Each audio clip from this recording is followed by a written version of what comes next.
Hello বন্ধুরা, কেমন আছো তোমরা? আশা করি সবাই ভালো আছো।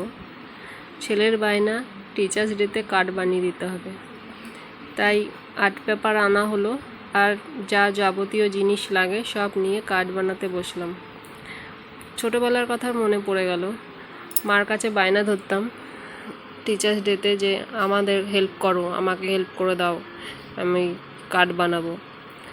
মায়ের সময় হলে তাহলে একটু হেল্প করতো, না হলে বলতো যা নিজেরটা নিজে করে নেগা।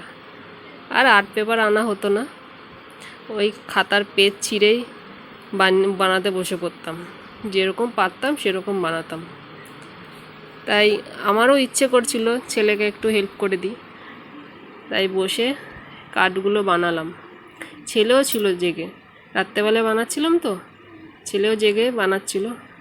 আমি এই কটা বানালাম। তোমাদের অভিজ্ঞতা জানিও যে তোমরা টিচার্স ডেতে কেমন করতে, কিভাবে সেলিব্রেট করতে। কেমন হয়েছে ভিডিওটা কমেন্টসে জানিও বন্ধুরা। নমস্কার।